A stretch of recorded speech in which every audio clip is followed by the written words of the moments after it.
Puji Tuhan, Shalom dan salam sejahtera bagi Bapak Ibu, Saudara-saudari dimanapun kita berada. Di hari ini saya percaya di pagi hari ini kita adalah orang-orang yang diberkati oleh Tuhan. Saya percaya di hari ini kita adalah orang-orang yang akan selalu melihat dan merasakan kebaikan, pemeliharaan, bahkan pertolongan Tuhan dalam setiap kehidupan kita. Pagi hari ini sebelum kita melanjutkan setiap aktivitas dan kegiatan kita akan sama-sama mendengarkan firman Tuhan yang saya ambil dalam 1 Petrus 4 ayat yang ke-8. Demikian bunyi firman Tuhan.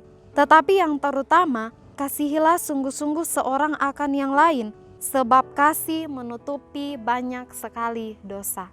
Puji Tuhan, dari ayat firman Tuhan ini saya beri kita satu tema firman Tuhan, yaitu gaya hidup orang percaya.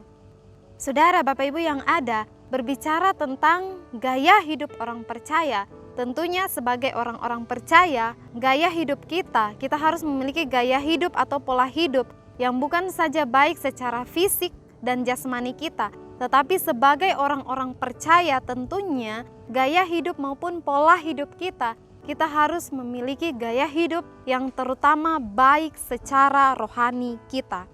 Karena itu dalam kehidupan kekristenan kita, sebagai orang-orang percaya, gaya hidup atau pola hidup kita sudah seharusnya dan semestinya itu didasarkan di atas dasar kebenaran firman Tuhan. Maka sudah seharusnya gaya hidup kita itu mencerminkan Kristus dalam kehidupan kita.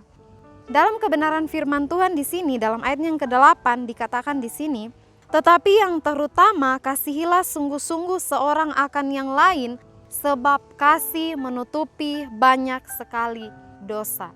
Saudara, Bapak Ibu yang ada, yang artinya firman Tuhan ini, kita sebagai manusia yang berdosa, yang sudah menerima kasih Kristus itu, dan sudah menerima pengampunan dosa itu, hal inilah yang Tuhan mau kita terapkan dan impartasikan kepada orang-orang di sekitar kita.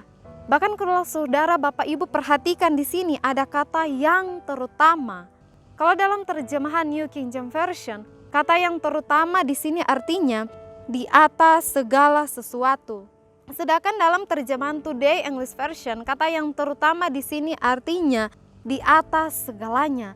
Yang artinya kasih itu di atas segalanya. Yang artinya kasih itu sangat penting dalam setiap kehidupan kekristenan kita. Bahkan seperti yang kita tahu bersama, bagaimana dalam perjalanan pelayanan Yesus pun mengajarkan kita bagaimana itu kasih yang sesungguhnya. Bahkan dalam perjalanan pelayanan Yesus pun memberikan kita teladan bagaimana itu kasih yang sebenarnya dalam kehidupan kita. Karena itu sudah seharusnya dan semestinya kasih Kristus itu teraplikasikan dalam setiap kehidupan kita. Bukan hanya sekedar kita katakan, bukan hanya sekedar kasih itu kita ucapkan keluar dari mulut kita, tapi benar-benar kita mau aplikasikan dalam kehidupan kita. Pertanyaannya di hari ini, sebagai orang-orang yang sudah bertahun-tahun jadi orang Kristen, sebagai orang-orang yang sudah bertahun-tahun dengar kebenaran firman Tuhan, sudahkah kita hidupi kasih Kristus itu dalam kehidupan kita? Mungkin di hari ini ada setiap pribadi kita yang mengatakan, mungkin orang-orang terdekat kita, mungkin orang-orang sekitar kita mengecewakan kita, bahkan mungkin orang-orang yang kita kasihi melukai hati kita. Bahkan mungkin ada sesuatu hal yang mereka lakukan yang sangat menyakiti pribadi kita.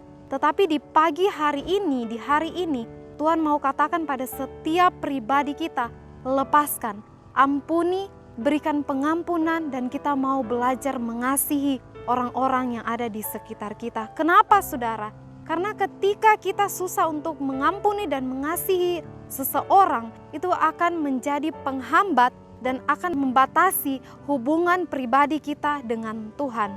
Karena itu saudara, ketika kita bisa belajar mengampuni dan mengasihi, maka ada hal-hal besar yang Tuhan mau kerjakan dalam setiap kehidupan pribadi lepas pribadi kita. Bahkan Tuhan mau di hari ini kita menjadi berkat bagi orang-orang di sekitar kita. Puji Tuhan, mari kita mau sama-sama berdoa. Tuhan Yesus, di hari ini kami menyadari Tuhan, setiap pribadi kami memiliki banyak keterbatasan, kami memiliki banyak kelemahan dan kekurangan di hadapan Tuhan. Bahkan seringkali Tuhan kami sadari kami melukai hati Tuhan. Bahkan kadangkala hidup kami tidak sepaham dan tidak sesuai dengan kebenaran firman Tuhan. Tetapi di pagi hari ini Tuhan, kami buka hati kami izinkan Tuhan, kami izinkan Roh Kudus untuk melawat, bahkan menjamah setiap hati pribadi lepas pribadi kami Tuhan. Kami mau belajar mengasihi dan mengampuni orang-orang yang ada di sekitar kami, sehingga lewat kehidupan kami boleh menjadi berkat, kami boleh menjadi surat terbuka bagi pekerjaan Tuhan yang ada di tengah-tengah dunia ini. Terima kasih Tuhan, kami percaya kami diberkati oleh Tuhan di pagi hari ini. Ini yang menjadi doa dan ucapan syukur kami hanya di dalam nama Tuhan Yesus Kristus. Haleluya. Amin.